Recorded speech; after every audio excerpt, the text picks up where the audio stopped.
ഇത് എന്നാണ് ഇത് ഞാനാ സുനിമോൻ. ആ ഇത് ഞങ്ങളൊക്കെ തന്നെയാ. താനേനു? ആ ഞാൻ വിചാരിച്ച സർലേന്റെ അച്ഛനേക്കും. ഈ നാട്ടിൽ ഇത്രയും വലിയ പ്രശ്നം ഉണ്ടായിട്ട് മുൻകൈ എടുത്തിറങ്ങേണ്ട താൻ ഇങ്ങനെ വാതിൽ അടച്ച് വീട്ടിൽ കയറുന്ന ഞങ്ങൾ എന്താ ചെയ്യാ? അതെ, ഈ നാട്ടിൽ എന്തുകൊണ്ട് പ്രശ്നം? പുളികനെ. അയ്യോ എടോ, നിങ്ങളൊക്കെ കൂടെ എന്നെ കൊലക്കി കൊടുക്കാൻ പോവാണോ? എന്തേ? എടോ, ആ പ്രശ്നം ഇല്ലാണ്ടാക്കാൻ എത്ര കൊടി കെട്ടിയ മന്ത്രവാദികളെ ഞാൻ കൊണ്ടുവന്ന്, എന്നിട്ട് എന്തെങ്കിലും കാര്യം ഉണ്ടായോ? കാര്യം ഉണ്ടായില്ലെന്ന് പറയാൻ പറ്റില്ല. ആ കണ്ടോ, അത് ശരിയാണ്. ഓരോ ഭാര്യയ്ക്ക് മക്കൾക്കൊക്കെ ഇപ്പൊ ഞാനാണല്ലോ ചെലവിന് കൊടുക്കണത്. അതൊരു വലിയ കാര്യം തന്നെയാണല്ലോ. നീ വലിയടാ, എന്റെ ഭാര്യയ്ക്കും മക്കൾക്കും കൂടെ ചെലവിന് കൊടുക്കാനുള്ള കെൽപ്പിക്കില്ല. അതുകൊണ്ടാണ് നായരച്ചൻ അങ്ങനെ പറയരുത്. എടോ സത്യമായിട്ട് ഇല്ലായിട്ടാണ്ടോ? എടോ ഞാൻ അതല്ല പറഞ്ഞത്. ആ പിശാചിനെ എങ്ങനെയെങ്കിലും ഈ നാട്ടിൽ നിന്ന് ഒഴിവാക്കി തരണം, അതാ പറഞ്ഞത്. 10 കൊല്ലായിട്ട് എന്റെ വീട്ടിലെ പിശാചിനെ ഒഴിവാക്കാൻ പറ്റിയില്ല. എന്നിട്ട് അപ്പൊ ഒറിജിനൽ പിശാച് വരുന്നു മോളോ. നായരച്ച മറുപടി ഒന്നും പറഞ്ഞില്ല. പറഞ്ഞില്ലേ? ഞാൻ പറഞ്ഞാണോ? വരുന്നു മോളോ. ഇയാളെ കൊണ്ട് തോൽക്കാൻ തന്നെ പരീക്ഷയോ? എന്നാലേ നിങ്ങളോട് എല്ലാവരോടും കൂടി ആയിട്ട് ഞാനൊരു സത്യം പറയട്ടെ. ആ ഇരുട്ടു ഗുളികനെ ഇല്ലാണ്ടാക്കാൻ ഞാൻ പഠിച്ച ഒരു പണിയും കാണുന്നില്ല. കഷ്ടം. എന്നാലേ ഞാനൊരു കാര്യം പറയാം. താനൊന്നും പറയണ്ട. എന്തെങ്കിലും മണ്ടത്തരം എഴുന്നള്ളിക്കാനായിരിക്കും. അല്ലേ പറയും. എന്നാ പറഞ്ഞോ. ആ പനങ്ങാടൻ വൈദ്യര് നാട്ടിൽ തിരിച്ചെത്തിയിട്ടുണ്ടോന്ന് എനിക്ക് ആദ്യമായൊരു സംശയമുണ്ട്.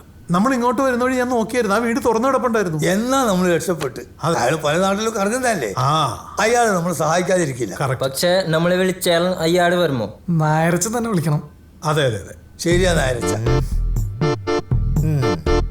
ഞാൻ വരാം. പക്ഷേ ഒരു ഉടമ്പടി ഉണ്ട്. ഉടമ്പടിയാ? എന്തുടമ്പടി?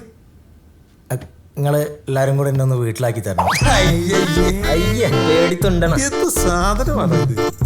ഇവിടെ നിന്ന് അവിടം വരെ പോവാൻ അല്ലേ? ശരി, എന്തായാലും ആക്കി കൊടുത്തല്ലേ പറ്റുള്ളൂ. പേടിയുള്ളവരൊക്കെ എന്റെ ചുറ്റും നടന്നു. ചുറ്റുമുണ്ട്, നിന്ന് മുള്ളരുത്. എന്താ തുറച്ചാ പോരെ? ഞാൻ അങ്ങനെയുള്ള ദിവസം ചെയ്തു. നിങ്ങൾക്ക് പേടി പോവാതിരിക്കും. എന്നെ പിടിക്കണം. എന്താണോ അങ്ങോട്ട് ഇറങ്ങുന്നേ.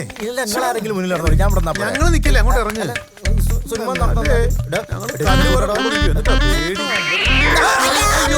എനിക്കറിയണ്ട, ഞാൻ ഉണ്ടാക്കാം. ആ 3 കൂടി എഴുതട്ടോ. ഓ എത്തിയോ?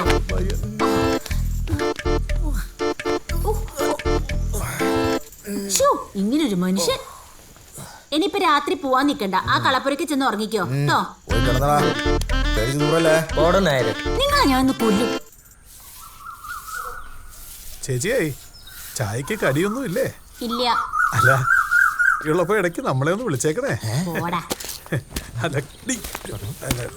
കേറി പോയിക്കൂടെ അകത്തേക്ക്. പ്രകാശ വണ്ടി ഒന്ന് എടുക്കടോ. അങ്ങനെ പറയും. ഇജ്ജ് വരുന്നില്ലേ? ഞാൻ വരണോ? ചേച്ചിയോട് തനിച്ചല്ലേ? ഇപ്പത്ര ശരിയല്ലല്ലോ. നിന്ന് കുറുങ്ങാണ്ട് വന്ന് വണ്ടി കയറും. പോരും നടക്കും തോന്നില്ല. വണ്ടിയിൽ പിടിച്ച് കെട്ടിയിടേണ്ടി വരും. ഇങ്ങോട്ട് പാടോ. ഇങ്ങോട്ട് വരണോ? ഞാൻ ഫ്രണ്ടിലിരിക്കാം. ചേച്ചി ഒറ്റയ്ക്കാവൂലേ? പിടിച്ചെന്നോട്ടാ. ഞാൻ പിടിച്ചോളാം. ആട്ടാക്കടോ.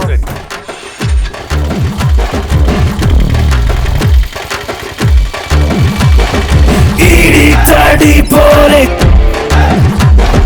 ബുദ്ധിക്കും മുൻപണം.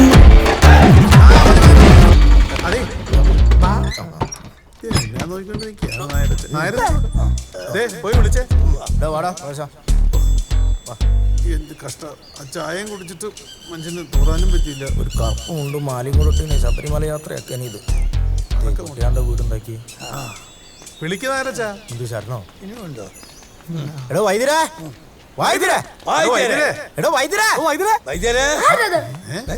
ഞാനാണോ നായരച്ചേ? എന്റെ അമ്മേന്റെ ഇറങ്ങി വേണം വൈദ്യരേ. പ്രകാശം ഇങ്ങോട്ട് വന്നേ. അടഞ്ഞു കിടക്കാം, ചവിട്ടി പൊളിച്ചടാ.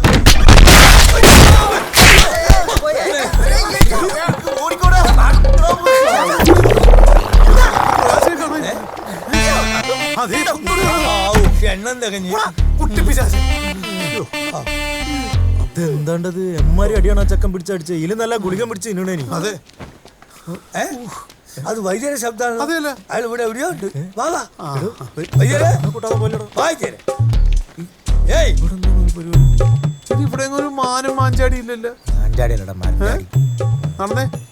നടക്കന്നെ. ഇത് കൂട്ടിയിട്ടിരിക്കാണല്ലോ. വൈദ്യുതി താരം എവിടാ? എടാ ദേവരെന്താ കീറ്റിപ്പുണ്ടാരോ? എടാ ചെക്കനെന്തോ പിന്നും വരണ. എടാ പോടാ ചെക്ക. വേണ്ടേട്ടാ കളി അങ്ങടുത്ത് വേണ്ട. ഇതപ്പൊ ഇതിന്റെ കഥ. കല്ലെടുത്തെറിഞ്ഞേ. എവിടെ മാത്രമേ ഉള്ളൂ. എടാ വൈദ്യരെ. ഓ വൈദ്യരെ ദേ വൈദ്യര്. എടാ തേടാ വൈദ്യര്.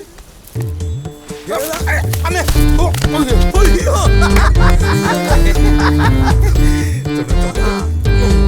നല്ല കാര്യമുണ്ട് വയസ്സായ കാലത്ത് വലിഞ്ഞു കയറാൻ. ഇങ്ങോട്ട് എണീച്ച് പാടോ. മരുന്ന് മരുന്നിന് വേണ്ടി എന്തൊരു ത്യാഗം. എല്ലാരും ഉണ്ടല്ലോ. ഇതാണ് നായരച്ച.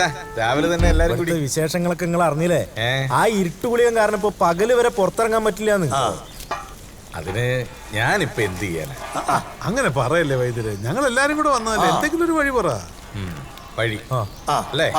ആ ദേവി അമ്മേ ഭഗവതി,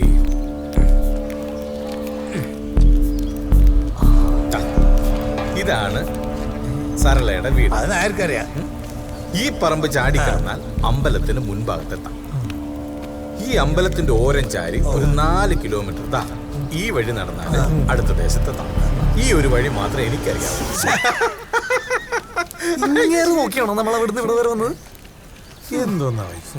അല്ല, അത് ഞാനൊരു തമാശ കാണിച്ചാണ് കേട്ടോ. ഷാജി വീണ്ടും ചെങ്ങാൻ്റെ ഈ വാക്ക് കേൾക്കാനാണ് വെറുതെ ഡീസലും കത്തിച്ചു. അയ്യോ ചെറുത്താനും കടലിൽ നടക്കിയപ്പോലെ കുറച്ച് മാറാം. സരളയുടെ വീട് വേണമെങ്കിൽ മാറ്റാം. സരളയുടെ വീട് അവിടെ തന്നെ ഇരിക്കട്ടെ. സരളയുടെ വീടിനെ കുറിച്ചൊക്കെ നായരച്ചൻ അറിയാം. ഇനി നമ്മളായിട്ട് കണ്ടുപിടിക്കാൻ നിൽക്കണം. അതെ ഞാനൊരു വഴി പറയാം. സരളയുടെ വീട്ടിലേക്ക് വേറെ വഴിയുണ്ട്. അതല്ല വേറെ കാര്യം കേട്ടോ. വൈദ്യരെ ശങ്കുവിനെ ഞങ്ങളുടെ കൂടെ വിടണം. അതെ. അതിന് ശംഖു എന്റെ കൂടെ വന്നിട്ടില്ലല്ലോ. വന്നിട്ടില്ലേ? ഇല്ല, അവൻ എവിടാണെന്ന് പോലും എനിക്കറിഞ്ഞു. പറയണ ധൈര്യമായിട്ട് പറയണ. പറയല്ലേ, നീ എന്ത് പറയാ? കേറി പോയത്. ഇത് വൈദ്യരെ തന്റെ സ്ഥിരം ആ മൂരാച്ച സ്വഭാവം ഞങ്ങൾക്ക് എടുക്കുന്നത്. ഇതൊന്നിലെ ഒരു നാടിനെ ബാധിക്കുന്ന വിഷയമല്ലയോ? ഞങ്ങൾ എല്ലാരും കൂടെ വന്നിരിക്കല്ലേ. അതല്ല ശംഖു. വൈദ്യരൊന്നും പറയണ്ട. ഈ മന്ത്രം നോറ്റെടുത്ത് കുറച്ച് ശക്തി പ്രയോഗിച്ചോണ്ട് വലിയ തെറ്റൊന്നുമില്ല. അത് ശരിയാണ്. പക്ഷേ ഞാൻ ഒരു പറഞ്ഞു. പക്ഷിയില്ല. ഞങ്ങൾ ഈ കുട്ടിച്ചേത്താനും കൊണ്ടുപോയിട്ട് ആ ശങ്കുനെ കൊണ്ട് തിരിച്ചു അങ്ങനെ കൊണ്ടുപോകാനോ? നിങ്ങളോട് വേണം ഞാൻ ആ ഗുളികനെ പറഞ്ഞു വിടാം. പക്ഷെ ഇവനെ ഞാൻ പറഞ്ഞു വിടില്ല. അതെന്താ?